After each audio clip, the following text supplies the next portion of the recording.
RSSനെ സംഘടനാപരമായി നേരിടും. എന്ത് നേരിട്ടു? എവിടെ നേരിട്ടു? നേരിടാൻ കഴിഞ്ഞു. കമ്മ്യൂണിസ്റ്റ് കോടീശ്വരന്മാർ അങ്ങനെ ഒരു കാറ്റഗറി ഉണ്ടോ? കമ്മ്യൂണിസ്റ്റ് പാർട്ടി ഓഫ് ഇന്ത്യ മാർക്സിസ്റ്റിന് 67 അംഗമാണുള്ളത്. അതിൽ 24 പേര് കോടീശ്വരന്മാരാണ്.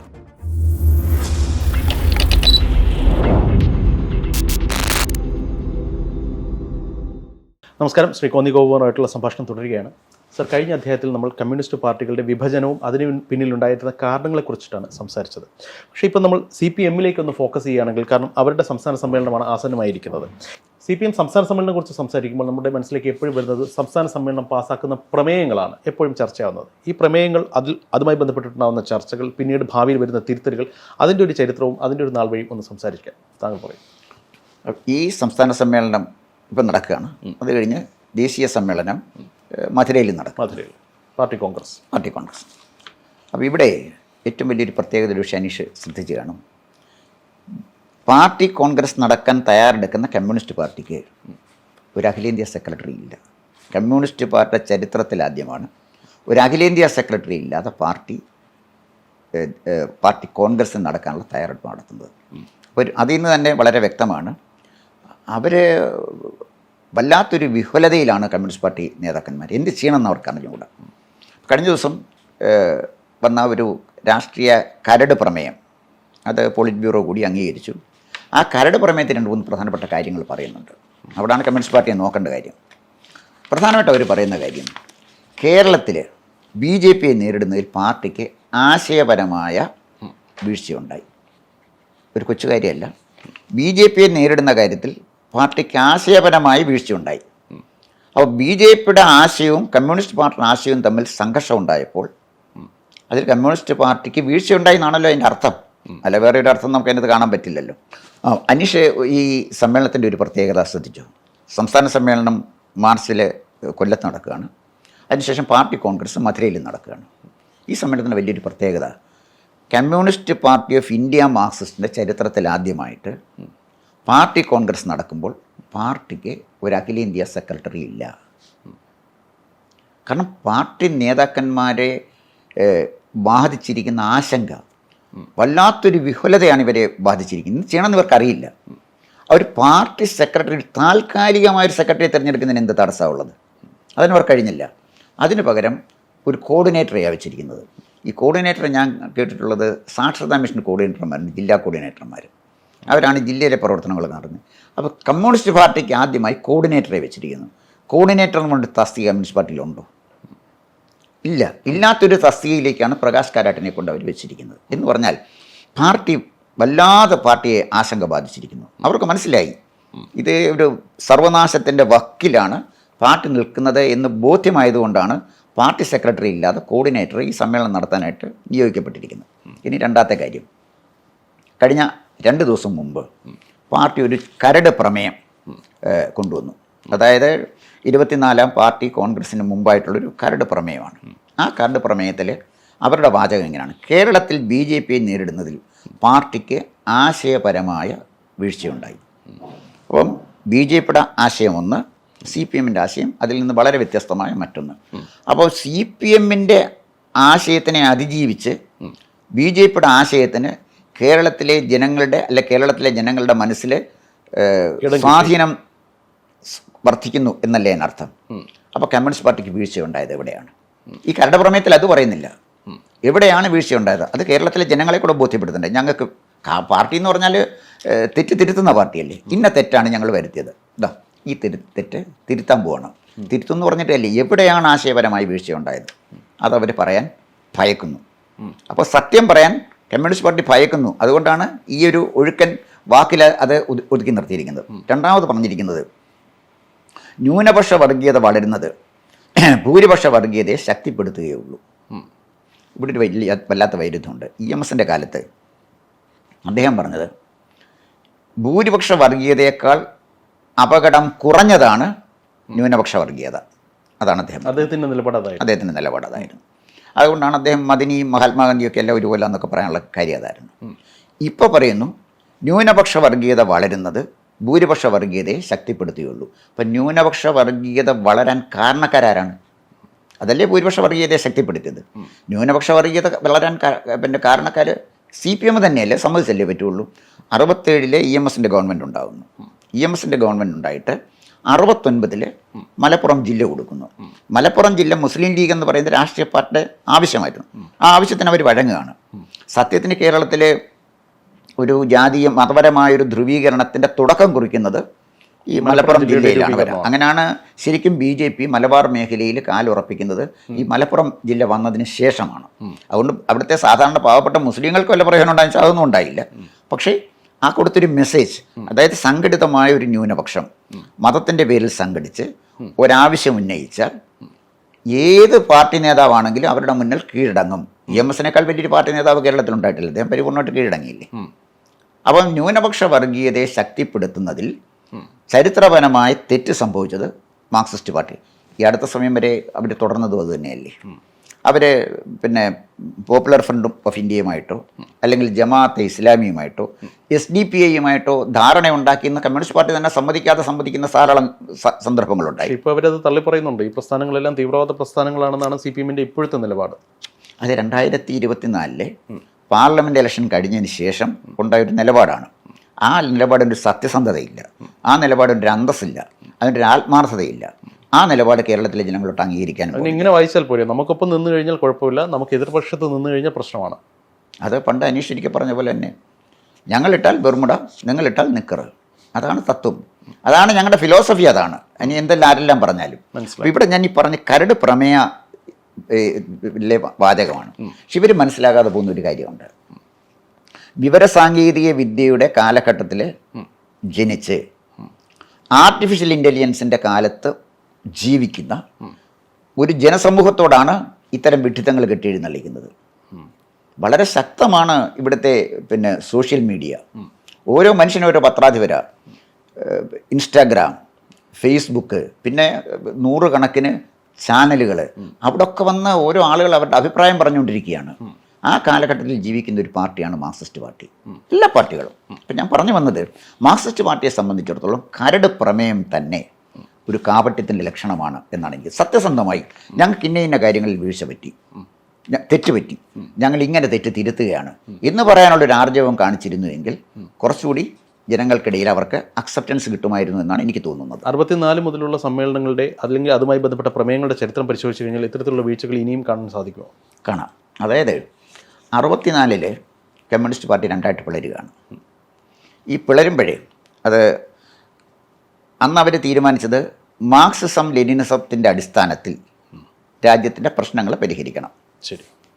ആദ്യത്തെ സമ്മേളനത്തിലെ 64 സമ്മേളനത്തിലെ കൽക്കട്ടയിൽ കൂടി സമ്മേളനത്തിലെ പ്രമേയമാണ് ഞാൻ ഈ വായിക്കുന്നത്.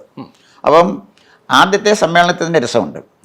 കമ്മ്യൂണിസ്റ്റ് പാർട്ടിയുടെ പിളർപ്പിന് ശേഷം നടക്കുന്ന ആദ്യത്തെ സമ്മേളനം കൽക്കട്ടയിൽ നടന്ന സമ്മേളനമാണ്. പക്ഷേ അവർ പറയുന്നത് 7ാം സമ്മേളനമാണ് അന്ന്. അത് തന്നെ യുക്തിക്ക് ചേരുന്നതാണ്. ഞങ്ങളുടെ 1ാം സമ്മേളനമാണെന്ന് പറയാനുള്ള ആർജവം എന്താ അവർക്കില്ലാതെ പോയത്? 7ാം സമ്മേളനമാണെന്ന് പറയുന്നത് CPIയുടെ പഴക്കം തങ്ങൾക്കുണ്ട് എന്ന് അവകാശപ്പെടാനുള്ള ഒരു തത്രപ്പാടിൻ്റെ ഭാഗമാണ്. അവിടെ തന്നെ കള്ളമാണ് പറഞ്ഞത്. കള്ളം എന്ന് പറഞ്ഞാൽ അൺപാർലമെൻ്ററി ആയതുകൊണ്ട് അസത്യമാണ് പറഞ്ഞത്. മനസ്സിലായി. 7ാം സംസ്ഥാന സമ്മേളനം അല്ലല്ലോ അത്.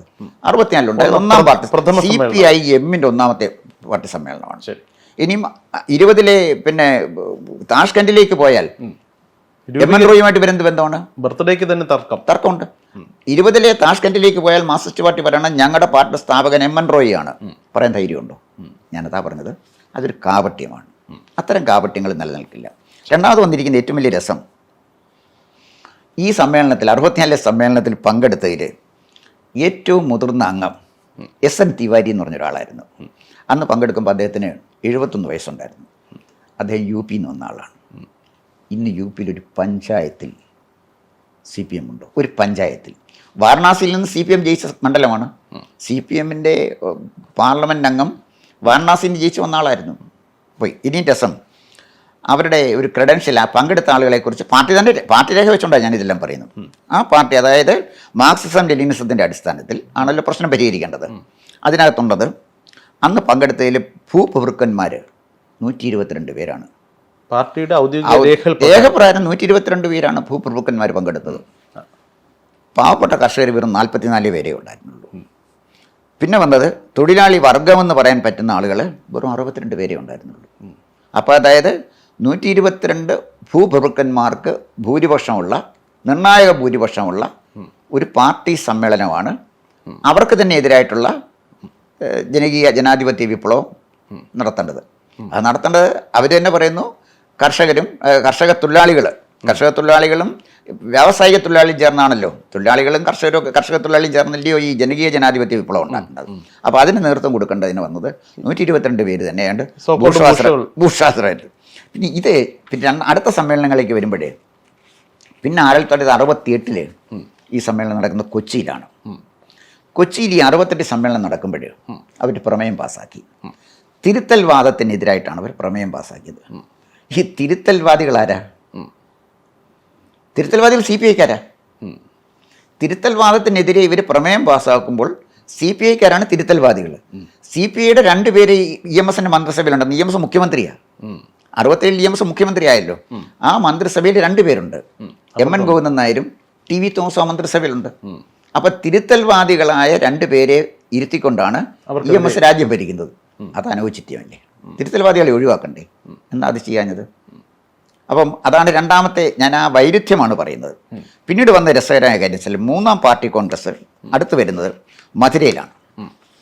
മധുര പാർട്ടി കോൺഗ്രസ് ഒരു തീരുമാനമെടുത്തു. അതിനകത്ത് അവർ പറഞ്ഞത് ജനപ്രതിനിധികളെ തിരിച്ചു വിളിക്കാൻ ജനങ്ങൾക്ക് അധികാരം നൽകണം. നല്ലൊരു കാര്യമാണ്. ഇപ്പം അത് വന്നാലോ? ചിന്തിക്കാൻ പറ്റില്ല. ഇപ്പം അതിനെക്കുറിച്ച് പറയാമോ? പക്ഷെ അന്ന് പ്രമേയം പാസ്സായി, പക്ഷെ പിന്നീടൊന്നും ഉണ്ടായില്ല. അല്ല വേണ്ട, ഇപ്പോഴെങ്കിലും അത് പറയാമല്ലോ. ഞങ്ങൾ ഈ 72 തൊട്ട് ആവശ്യപ്പെടുന്നതാണ് ജനങ്ങൾക്ക് ഇഷ്ടമില്ലാത്ത ജനപ്രതിനിധികളെ തിരിച്ചു വിളിക്കാനുള്ള അവകാശം. അത് പാർലമെൻറ്റിൽ അവർക്ക് പറയാമല്ലോ. പാർലമെൻറ്റിലെ ഈ ബില്ലിലിറങ്ങി കിടന്ന് പിന്നെ ബില്ല് കീറി കളയാതെ ഇത് അവർക്ക് ആവശ്യപ്പെടരുത്. അപ്പോൾ പത്രങ്ങൾ റിപ്പോർട്ട് ചെയ്തില്ലേ ഇത് പറഞ്ഞു? അല്ലെ കേരള നിയമസഭയ്ക്ക് ഒരു പ്രമേയം പാസ്സാക്കരുത്. അവർ അബ്ദുൽ നാസർ മദനിയെ വിടണമെന്ന് പ്രമേയം പാസ്സാക്കി. പിന്നെ അതുപോലെ തന്നെ ഈ നമ്മുടെ വഖഫ് ബില്ല് അത് ഒരു കാരണവശാലും ഒരു ഭേദഗതിയും വരുത്താതെ അത് പാസ്സാക്കി കൊടുക്കണമെന്ന് പറഞ്ഞ് പ്രമേയം പാസ്സാക്കി.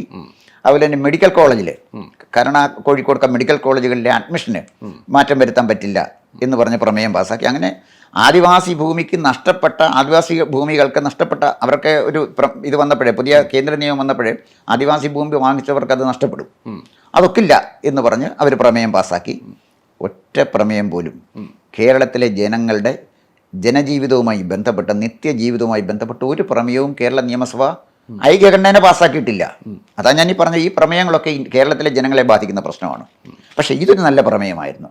ജനപ്രതിനിധികളെ തിരിച്ചു വിളിക്കാൻ അവകാശം നൽകണമെന്ന് കേന്ദ്ര ഗവൺമെൻറ് ആവശ്യപ്പെട്ടൊരു പ്രമേയം പാസ്സാക്കിയിരുന്നെങ്കിൽ കോൺഗ്രസ് എന്ത് ചെയ്യുമായിരുന്നോ? കാണാമായിരുന്നല്ലോ. പക്ഷേ പ്രമേയം അവതരിപ്പിക്കാൻ നമുക്ക് ധൈര്യം വേണ്ടേ? അതാണ് അതിൻ്റെ അടുത്ത പ്രശ്നം. പിന്നെ എൻ്റെ രസം എന്ന് വെച്ചാൽ 1978 സാൽക്കിയയിലാണ് പാർട്ടി പ്ലീനം കൂടുന്നത്. 2ാം പ്ലീനമാണ്. ബർദ്വാനിലായിരുന്നു ആദ്യം കൂടിയത്. പിന്നീടാണ് സാൽക്കിയ പ്ലീനം വരുന്നത്. അപ്പോൾ സാൽക്കിയ പ്ലീനം എടുത്താൽ മതി. ബർദ്വാൻ പ്ലീനം എടുത്താൽ പിന്നെ നമ്മൾ ഒരുപാട് പുറകോട്ടും. അത് വേണ്ട.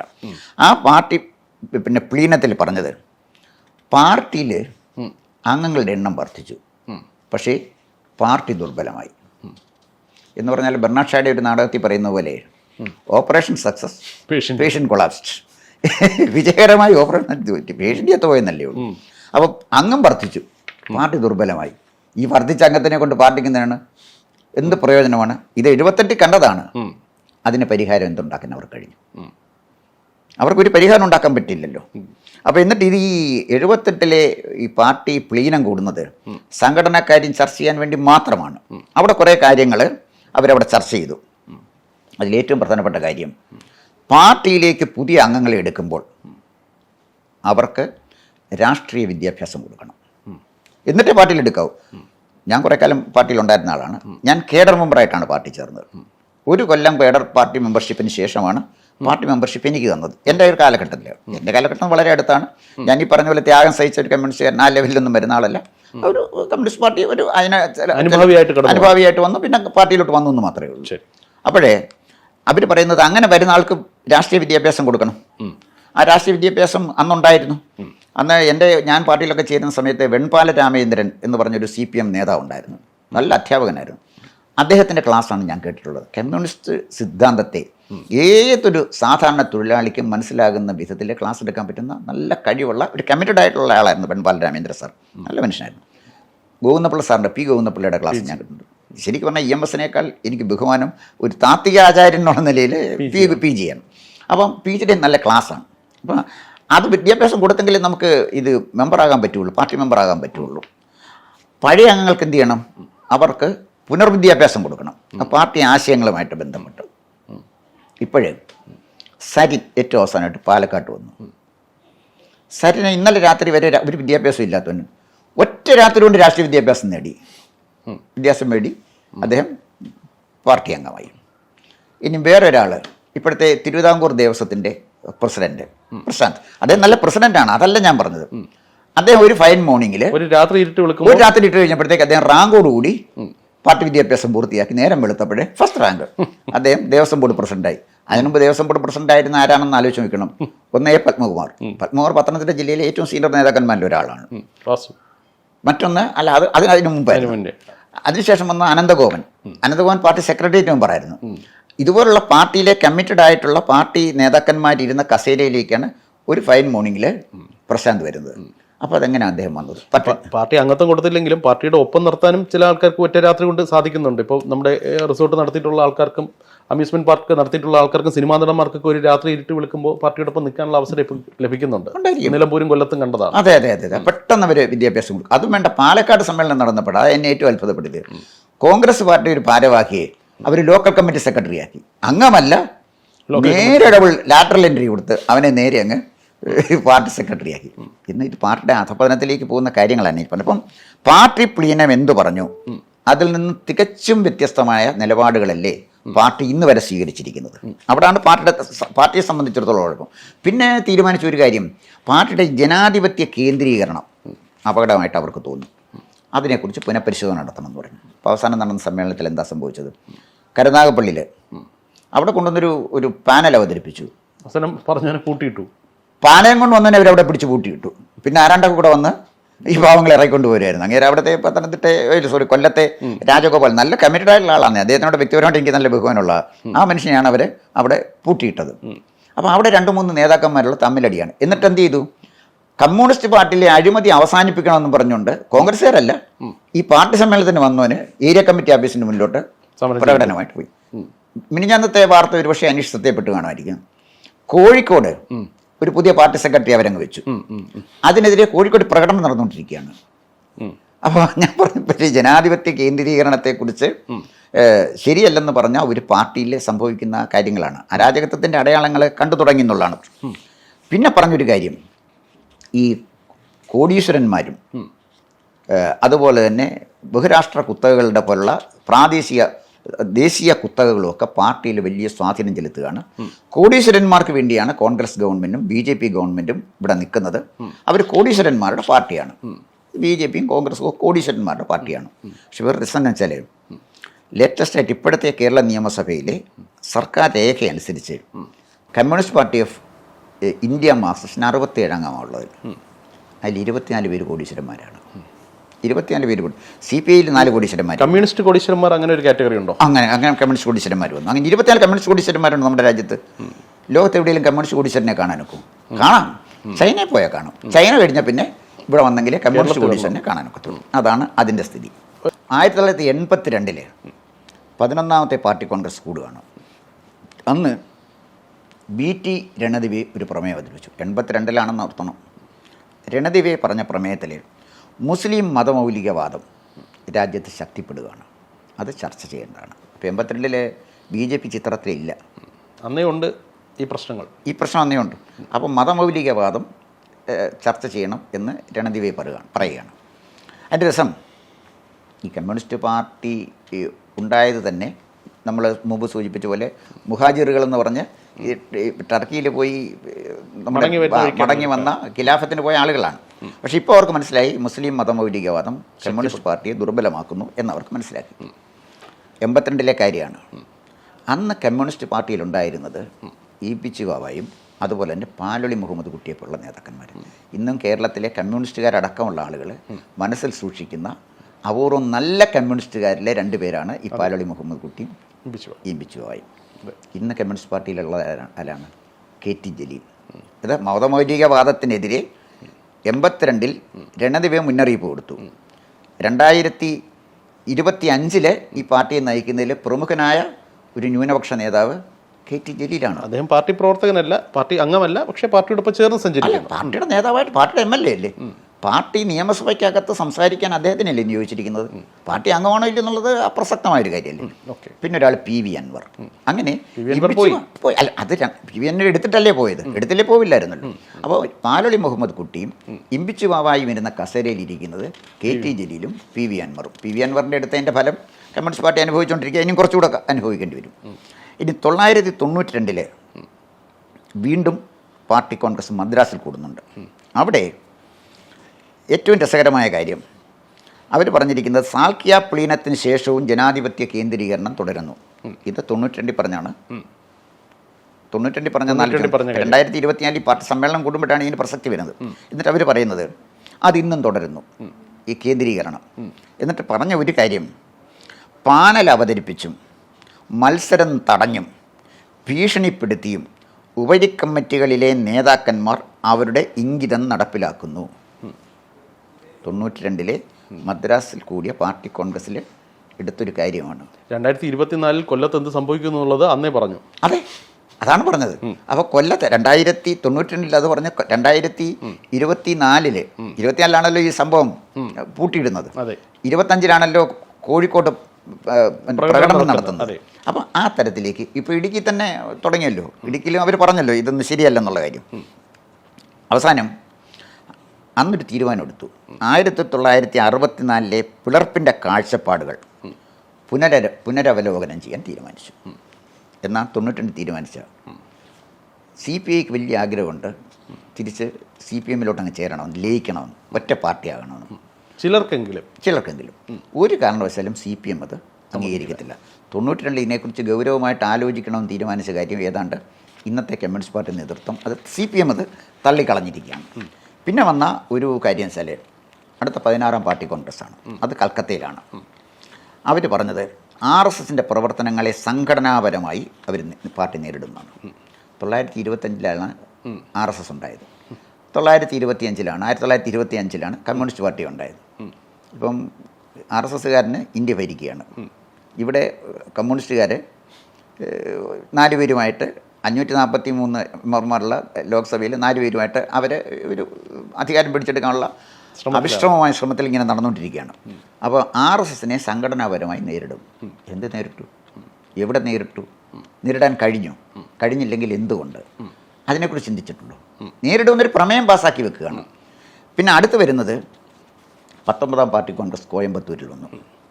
അത് ആ സമയത്ത് 2008 അവിടെ അവർ തീരുമാനിച്ചൊരു 3ാം ബദൽ വേണം. ഒന്ന് അപ്പോഴത്തേക്ക് BJP വളരുന്നു, കോൺഗ്രസും ഒപ്പം നിൽക്കുകയാണ്. അപ്പോൾ കോൺഗ്രസ്സാണ് മുന്നേ നിൽക്കുന്നത്, BJP രണ്ടാം നിൽക്കുന്നത്, കയറി വരുന്നുള്ളൂ. അപ്പോൾ ഒരു 3ാം ബദൽ വേണം. അതുകൊണ്ട് നമ്മൾ കൃത്യമായി ഒരു 3ാം ബദൽ വേണമെന്ന് പറഞ്ഞു. അപ്പോൾ 3ാം ബദൽ വേണമെന്ന് പറയുന്നത് എപ്പോഴാണ്? 2008. 2004 UPA ഗവൺമെൻറ്റിനെ CPM പിന്തുണയ്ക്കുന്നുണ്ട്. 2008 അവർക്ക് 3ാം ബദൽ വേണമെന്ന് എന്ന് ഒരു തോന്നൽ വന്നു. 2004 ആദ്യത്തെ ഗവൺമെന്റിൽ ഇവരുടെ സപ്പോർട്ടോട് കൂടിയാണ് വരുന്നത്. അതെ.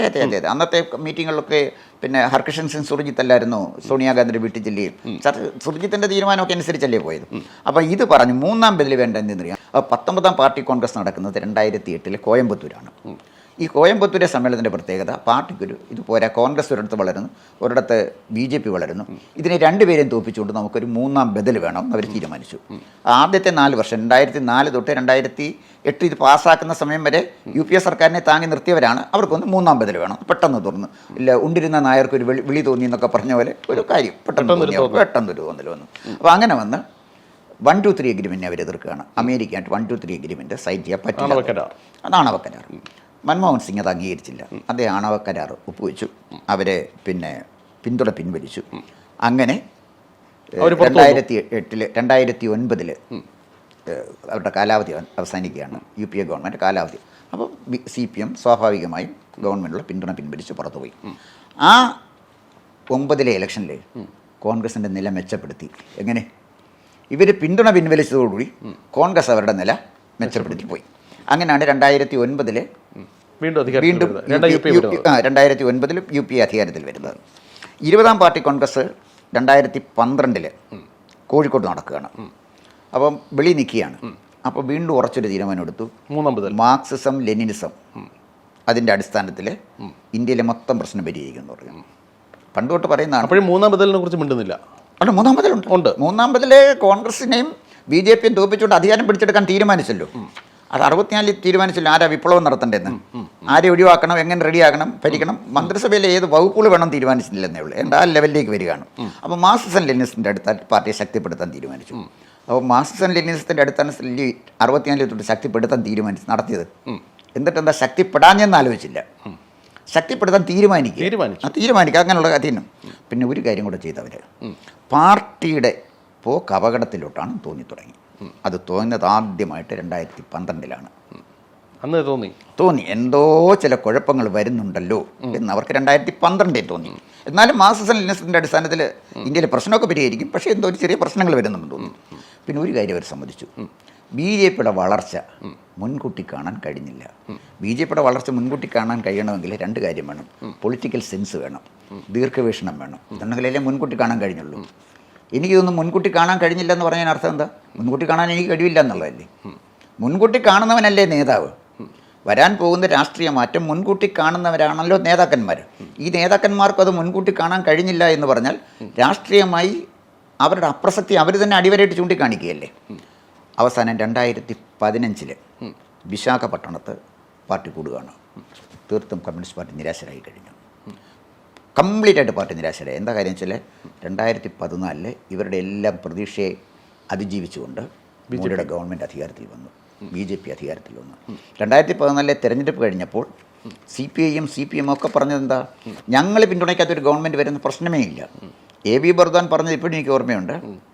അദ്ദേഹത്തിൻ്റെ പത്രക്കാർ ചോദിച്ചു, ഇലക്ഷനെല്ലാം കഴിഞ്ഞു, എന്താണ് തീരുമാനം? AB ബർദാൻ തലയുയർത്തിയെന്നുകൊണ്ട് പറഞ്ഞു, we will decide who will be the next prime minister എന്ന് പറഞ്ഞൊന്ന് ചിരിച്ചു. റിസൾട്ട് വന്നപ്പോൾ നമ്മുടെ നാടൻ ഭാഷയെ പറഞ്ഞാൽ അത് ഞാൻ കണ്ടം വഴി ഓടി, പിന്നെ കണ്ടിട്ടില്ല. പിന്നെ പുള്ളിയെക്കുറിച്ച് നമുക്ക് ആരും പത്രത്തിൽ പോലും ആ പാവത്തിൻ്റെ പേര് കണ്ടിട്ടില്ല. അപ്പോൾ ആ തീർന്നേ, പ്രൈം മിനിസ്റ്റർ അന്ന് ഡിസൈഡ് ചെയ്തല്ലോ. പക്ഷേ അതിനകത്ത് അന്ന് പാർട്ടി ഒരു കാര്യം മനസ്സിലായി. ആദ്യമായിട്ട് 25 വർഷത്തിന് ശേഷം ആദ്യമായിട്ടാണ് പാർട്ടിയുടെ അടവ് നയം ചർച്ച ചെയ്യണമെന്ന് കോയമ്പത്തൂർ തീരുമാനിക്കുക. അവിടെ വന്നപ്പോൾ അവർക്ക് മനസ്സിലായി അടവുമില്ല, നയവുമില്ല, ഇതൊന്നും കൊണ്ട് ഇന്ത്യയിലെ ജനങ്ങൾ ഇവരെ എടുക്കില്ല. അപ്പോൾ അടവ് നയം ചർച്ച ചെയ്യണമെന്ന് തീരുമാനിക്കുകയാണ്. അപ്പോൾ ഇതുവരെ വന്ന അടവ് നയം തെറ്റായല്ലോ. 2015 ബോധ്യമായി ഇതുവരെ വന്ന അടവ് നയം തെറ്റാണെന്ന്. കാരണം അടവ് നയം കൊണ്ടൊരു ഗുണം പറ്റിയെന്ന് പറഞ്ഞാൽ BJP-ക്ക് ഒറ്റയ്ക്ക് 252 സീറ്റ് കിട്ടി. ഒറ്റയ്ക്കാണ് കിട്ടുന്നത് BJP-ക്ക്. NDA-ക്ക് 339 സീറ്റ് കിട്ടി. ഇതാണ് ഏറ്റവും രസകരമായ കാര്യം. പക്ഷേ എന്നാലും വിശാഖപട്ടണം സമ്മേളനത്തിലെ ഒരു കാര്യം അവർ ആശ്വാസം കണ്ടെത്തി.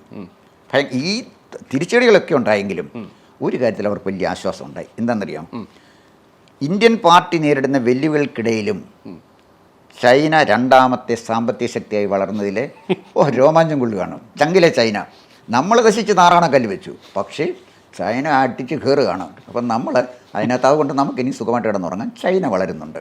അങ്ങനെ ആ വിശാഖപട്ടണം പാർട്ടി കോൺഗ്രസ് കഴിഞ്ഞ് നേതാക്കന്മാരെല്ലാം ആനന്ദ തുന്ദലന്മാരായിട്ട് പോയി. കാരണം ചൈന വളരുന്നുണ്ട്. അപ്പോൾ ആ പ്രശ്നം ഒരു സംശയം തോന്നുന്നത്, ഇപ്പോൾ ഈ ആസന്നമായ സംസ്ഥാന ഈ പാർട്ടി കോൺഗ്രസിൽ ഈ ഇന്ത്യയിലെ ഘടകത്തെ ചൈനയിൽ മർജിപ്പിക്കാൻ എന്തെങ്കിലും തീരുമാനം ഉണ്ടാവുമോ?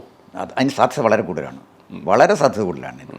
അപ്പോൾ ഇനി 23ാം പാർട്ടി കോൺഗ്രസ് 24ലേക്ക് പോയി 23ാം പാർട്ടി കോൺഗ്രസ് കണ്ണൂർ കൂടുകയാണ്. അപ്പോൾ കണ്ണൂരാണ് ഇന്ത്യയിൽ ഏറ്റവും കൂടുതൽ പാർട്ടി മെമ്പർമാരുള്ള ജില്ല. നേരത്തെ പാർട്ടി മെമ്പർമാരുള്ള പാർട്ടിയിട്ടില്ല. ബംഗാളിലുണ്ടായിരുന്നു. 24 പർഗാന ഡിസ്ട്രിക്റ്റാണെന്ന് തോന്നുന്നു കമ്മ്യൂണിസ്റ്റ് പാർട്ടിയുടെ ഏറ്റവും കൂടുതൽ മെമ്പർമാരുള്ളത്. ഇപ്പോൾ ഇന്ന് പഞ്ചായത്ത് മെമ്പർ പോലും ഇല്ല അവിടെ. അപ്പോൾ കണ്ണൂർ ഇപ്പോൾ ഏറ്റവും കൂടുതൽ മെമ്പർമാർ വരുന്നു എന്ന് പറയുമ്പോൾ നമ്മൾ ആലോചിച്ചോണം ഒരു അപകടം കൂടെ വരാനുണ്ടെന്നുള്ള കാര്യം. അതായത് ഞാൻ 24 പർഗാന ഡിസ്ട്രിക്റ്റിലായിരുന്നു ഏറ്റവും കൂടുതൽ, ഇന്ത്യയിൽ ഏറ്റവും കൂടുതൽ മെമ്പർമാരുണ്ടായിരുന്ന ബംഗാളിലെ.